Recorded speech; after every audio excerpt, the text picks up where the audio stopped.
দর্শক, দিনে দিনে অদৃশ্য জালের মতো সমাজের ঘাড়ে জেঁকে বসেছে অপরাধ। পাল্টাচ্ছে অপরাধের ধরন, রূপ সবই, যার সাথে তাল মিলিয়ে অপরাধীরাও তাদের কৌশল বদলাচ্ছে।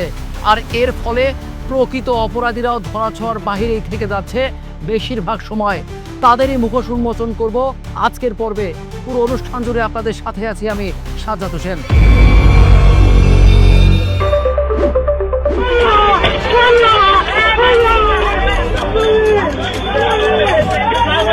শাপলা মেনশন থেকে তারা দৌড়াই এই পর্যন্ত নিয়ে আসছে। চাপাটি হাতে মানুষ, সাধারণ মানুষ সামনে যাইতে পারে। স্যান্ড বাইর করছে, ওই ছেলেটা তো বাঁচার লাগে দৌড় দিচ্ছে। 5 জন ব্যক্তি রান্দাও চাপাতি 2-3টা কূপ দিছে। সাংবাদিক আসাদুজ্জামান তুহিনকে ধারালো দেশীয় অস্ত্র দ্বারা শরীরের বিভিন্ন স্থানে এলোপাথারি কোপ দিয়ে মৃত্যু নিশ্চিত করে। দর্শক, গাজীপুরের বহুল আলোচিত সাংবাদিক আসাদুজ্জামান তুহিন হত্যাকাণ্ড যেন রহস্যের ঘন কুয়াশায় মোড়া এক ভয়াবহ অধ্যায়। প্রকাশ্যে রাস্তায় অসংখ্য মানুষের সামনে এক সাংবাদিককে কুপিয়ে হত্যা, আর এখনো নেপথ্যের আসল চিত্র অজানা। কার স্বার্থে তৈরি হলো এই ভয়ঙ্কর পরিকল্পনা? কার ইঙ্গিতেই চালানো হলো একের পর এক ধারালো অস্ত্রের আঘাত? তদন্ত চলছে, কিন্তু সময় যত গড়াচ্ছে প্রশ্ন তত বাড়ছে। তুহিন হত্যার আসল কারণ কি?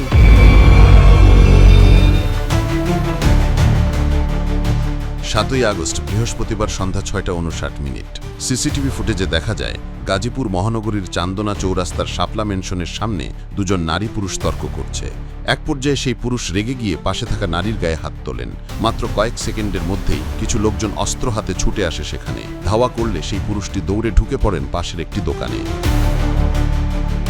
মাত্র 16 মিনিট পর আরেকটি সিসিটিভি ফুটেজে দেখা যায় একদল হামলাকারী দোকানে ঢুকে বেধড়ক কোপাচ্ছে সেই পুরুষটিকে।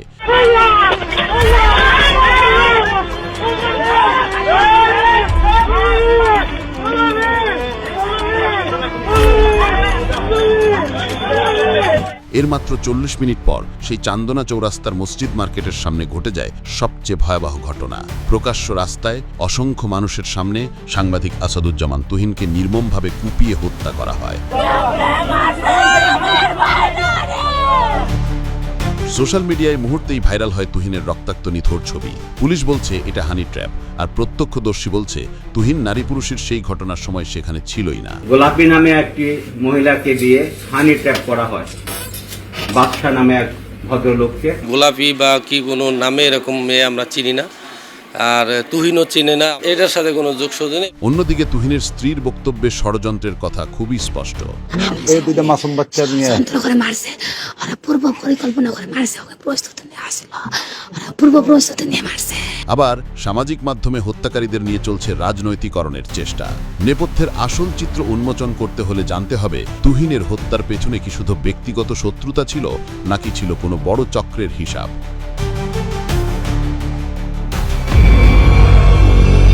দর্শক, তুহিন হত্যার পর থেকে সামাজিক যোগাযোগ মাধ্যমে ভেসে বেড়াচ্ছে দুই ধরনের দাবি। প্রথম দাবি, চাঁদাবাজি নিয়ে করা তুহিনের লাইভ রিপোর্টই তার মৃত্যুর কারণ। দ্বিতীয় দাবি, বাদশা মিয়া ও গোলাপি ঘটনার সাথে এর গভীর যোগসূত্র রয়েছে। প্রশ্ন হলো, দুই ঘটনার মধ্যে মাত্র কয়েক মিনিটের ব্যবধান। এটি কি শুধু কাকতালীয়, নাকি এর মধ্যে লুকিয়ে আছে হত্যার রহস্যের চাবিকাঠি? প্রকাশ্য রাস্তায় অসংখ্য মানুষের সামনে সাংবাদিক আসাদুজ্জামান তুহিনকে নির্মমভাবে কুপিয়ে হত্যা করা হয়। কার স্বার্থে এই হত্যার পরিকল্পনা, কার ইঙ্গিতে এমন ভয়াবহ হামলা চালানো হয়েছিল, তদন্ত চলছে। কিন্তু সময় যত গড়াচ্ছে ততই বাড়ছে প্রশ্নের ঝড়। ওই ভাইয়াটা দৌড় দিয়ে দোকানে ঢুকছে, আর 5 জন ব্যক্তি রান্দাও চাপাতি আর ছুরি নিয়ে মানে ওইখানে 2-3টা কূপ দিছে। কূপ দেওয়ার পরে আমি বলছি, এই ভাই আস্তে আস্তে, ভাই মাফ করে দেন, যারা হয়েছে না হয়েছে। আমার কইতেছে একটা কূপ মারবো, কূপ মাইরে একেবারে গাড় পালাই দেবো। পুরো আতঙ্কের ভিতরে আছি। যেমন একটা ঘটনা এভাবে চৌরাস্তার ভিতরে ঘটছে। সে নাকি পেশাগত একজন সাংবাদিক, সে ওই দিকে থেকে দৌড়ে আসছে আত্মরক্ষার জন্য, এখানে আইছে, এখানেও তার রেহাই পাইল না। সঠিক তদন্ত কইরা যারা এটার সাথে জড়িত ছিল তাদেরকে আইনের আওতায় আনাই আমি সবচেয়ে ভালো মনে করি। চৌরাস্তা মোড়ে এত মানুষের মাঝে যদি কুপায়িত হয়ে যায়, তাহলে মানুষের তো জীবনের কোনো নিরাপত্তা নাই। যে কেউ যে কোনো জায়গায় কোপাইতে পারে। পশুরা কখনো পশুর মতো এরকম ধরনের কাজ করে না, এটা দেখে আমরা খুবই মর্মাহত। জিনিসটা এমন না যে কয়েক সেকেন্ডে করছে, জিনিসটা মিনিমাম তো কয়েক মিনিট কোপানো লাগছে। প্রশাসনের ব্যর্থতা তো আছে, প্রশাসন অবশ্যই ব্যর্থতা। সামাজিক যোগাযোগ মাধ্যম থেকে শুরু করে চায়ের দোকানের আড্ডা, সবখানি একটাই আলোচনা, তুহিন হত্যার আসল কারণ কি। মন্তব্য হচ্ছিল নানা রকমের। কেউ হত্যাকাণ্ডে চাঁদাবাজের মোড়ক লাগাচ্ছিল, কেউ আবার হত্যাকারীদের রাঙাচ্ছিল রাজনৈতিক ট্যাগে। চায়ের দোকানে প্রায় প্রত্যেক মানুষের মানে এখন সবাই মানে একই আলোচনা যে গাজীপুরে প্রকাশ্যে ছিনতাই, চুরি, রাজধানী, মার্ডার হইতেছে। কোনো নিরাপত্তা নাই, কারণ কারে কোন টাইমে কূপ মারে। শাপলা মেনশন থেকে তারা দৌড়াই এই পর্যন্ত নিয়ে আসছে, এখানে না তারে কোপাইছে। চাপাটি হাতে মানুষ, সাধারণ মানুষ সামনে যাইতে পারে না। চায়ের দোকানে নিরাপত্তার জন্য উঠছে, ওই সময় তারা এলোপাতারি কোপাই ওরা চলে গেছে। সাংবাদিক আসাদুজ্জামান তুহিনের হত্যাকারীরা ধরা পড়লেও তাদের পেছনের মাস্টারমাইন্ড এখনো অজানা। গ্রেফতারকৃত আসামি আলামিনের মুখ থেকে ব্ল্যাক শাহিন, আরিফ ও জয়নাল হাজারি এই তিনজনের নাম সামনে উঠে আসে। মারছে মূলত লাগা ব্ল্যাক শাহিনে হের লোকটা দিয়ে হের নিয়ে নিয়ন্ত্রণে আর কি এই কাজটা করা হয়েছে। কিন্তু আরিফ ভাই উনি স্বয়ং উপস্থিত ছিল, বুঝতে পারছেন। বাইরে যখন বাইরাতে দাও ছিল, বাইরের দাও আরিফে নিয়ে পরে ইয়ারে ভাই যে তুহিন ভাই, যে তুহিন বাইরে মারা হয়েছে। এরা এই অর্থ কই পায়, এরার পিছনে কারা, এরারে আগে ধরতে হইব। কারণ আজকে ধরে নিছে, কালকে আবার এরা বাইরে আবার আরো দুই তিনটা রায় কুবাইব, মারবো। তবে এটির পিছনে যারা আছে গডফাদার, হেরারে ধরেন, কাজে লাগবো। গাজীপুর মেট্রোপলিটন পুলিশ ডিপার্টমেন্ট অতি দ্রুততার সহিত 24 ঘন্টার ভিতরে অধিকাংশ আসামিকে ধরে ফেলেছে। তার মধ্যে আসামিদের মুখ থেকে যে আমরা বক্তব্যটা শুনতে পেয়েছি, আমরা দুইটা নাম পেয়েছি, একটা হচ্ছে আরিফ এবং আরেকটা হচ্ছে ব্ল্যাক শাহিন। আমরা জানতে চাই সেই ব্ল্যাক শাহিনকে এবং আরিফকে। তুহিনকে হত্যার হামলাকারীদের প্রধান কেটু মিজান। গ্রেফতারের পরে আদালতে প্রেরণের সময় প্রিজন ভ্যানে পুলিশের সামনেই সিগারেটে গাঁজা ভরে সেবনরত অবস্থায় দেখা যায় তাকে, এবং পুলিশের সামনেই বীরদর্পে হুঙ্কার দিচ্ছে কেটু মিজান। এই দৃশ্য প্রশাসনিক ব্যবস্থার দুর্বলতাকে স্পষ্ট করে দিয়েছে। এমনকি জনমনে প্রশ্নও তুলেছে, প্রভাবশালীরা কি আইনের বাইরে?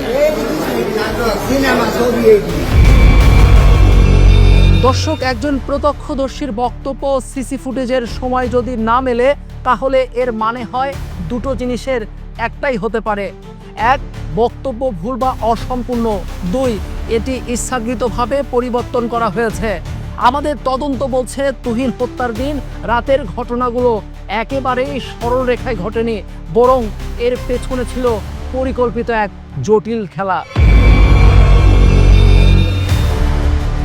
প্রকাশ্য কুপিয়ে হত্যা করা হয় সাংবাদিক আসাদুজ্জামান তুহিনকে। হত্যাকাণ্ডের পর একটি সিসিটিভি ফুটেজ থেকে হত্যাকারীদের পালিয়ে যাওয়ার দৃশ্য মেলে। সময় তখন ঠিক 7:51।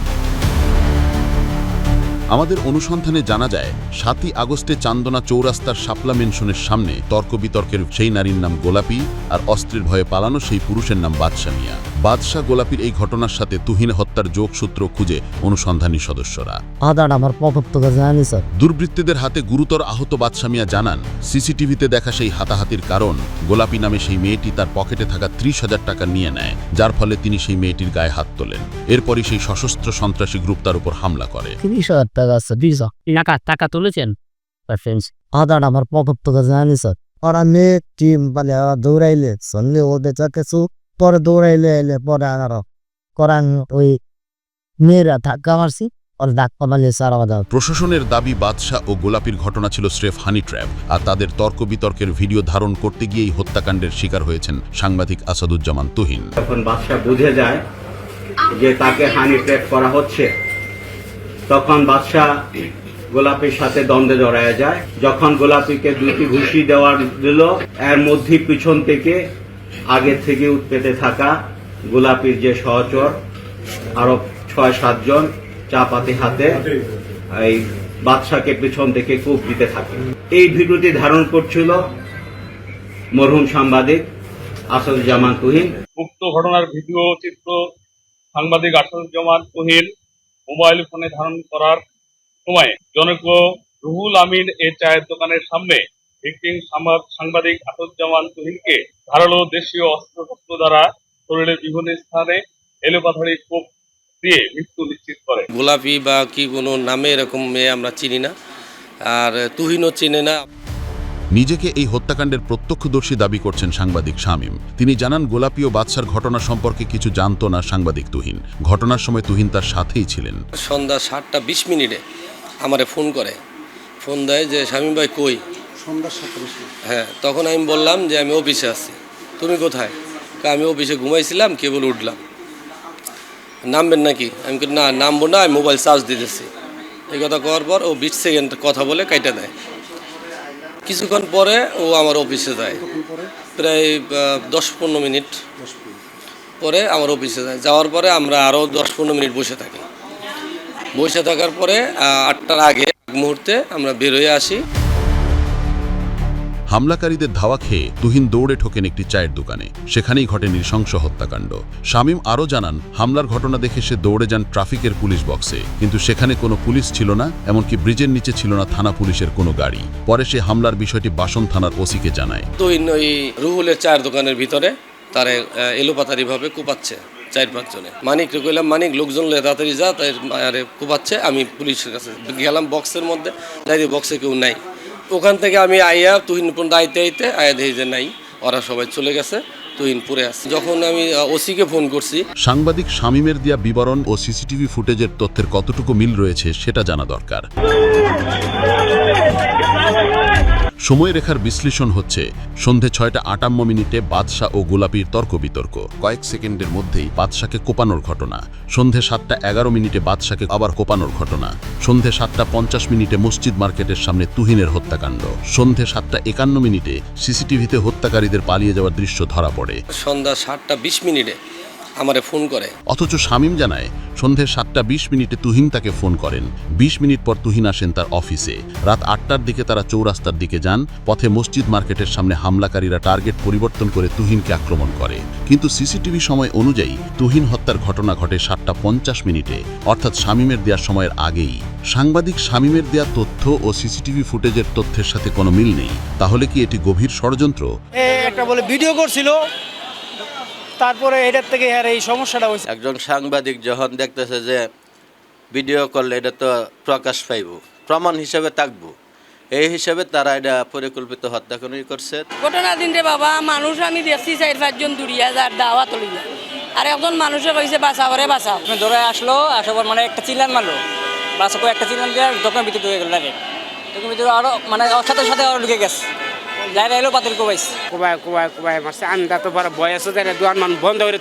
হত্যাটা তো এটা একটা জঘন্য হত্যা, এটা ঠিকও নাই। অন্যদিকে তুহিনের স্ত্রীর বক্তব্যে ষড়যন্ত্রের কথা খুবই স্পষ্ট।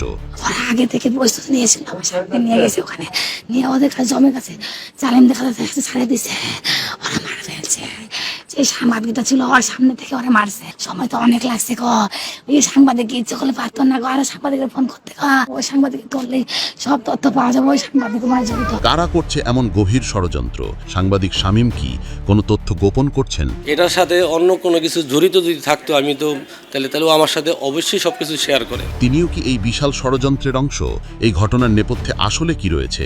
এমন প্রশ্ন ওঠাটা কি অস্বাভাবিক? নিজেকে প্রত্যক্ষদর্শী বলেছেন, অবশ্য আমরা ওনাকে প্রত্যক্ষদর্শী বলতে রাজি নই, কারণ যেহেতু উনি সাথে ছিলেন।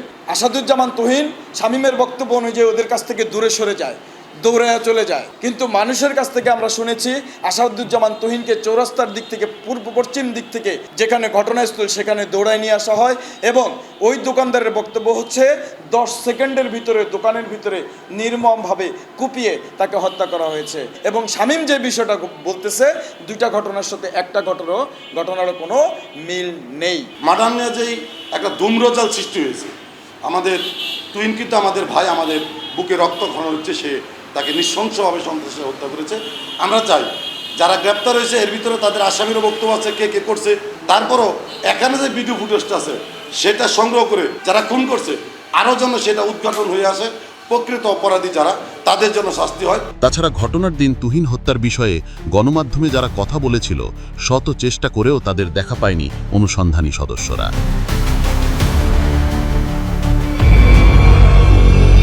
দর্শক, তুহিন হত্যাকাণ্ডের গল্পে আমরা যতই গভীরে যাচ্ছি ততই বেড়ে চলেছে প্রশ্নের সংখ্যা। হত্যাকারীরা ধরা পড়লেও মাস্টার্ড মাইন্ড আজও অজানা। প্রত্যক্ষদর্শীর বয়ান বনাম সিসি ফুটেজের সময় গরমিল, প্রশাসনিক দুর্বলতা আর বাদশা গোলাপির ঘটনায় ছায়া সব মিলিয়ে এটি শুধু একটি হত্যাকাণ্ড নয়, এটি হয়তো বৃহত্তর অপরাধী নেটওয়ার্কের একটি ছোট্ট অংশ। প্রশ্ন রয়ে গেল, তুহিনের কলম থামাতে রক্তাক্ত ছুরির আঘাত নাকি অন্য কোনো গোপন সত্য চাপা দিতেই এই হত্যাকাণ্ড? আমাদের অনুসন্ধান এখানেই শেষ নয়, সত্যের শেষ পাতাটি উল্টানো পর্যন্ত আমরা খুঁজে যাব। আর আপনাদের দেওয়া তথ্য ভিডিওই হতে পারে অপরাধীর মুখোশ উন্মোচনের বড় হাতিয়ার। সবাই ভালো থাকবেন, সুস্থ থাকবেন। আল্লাহ হাফেজ।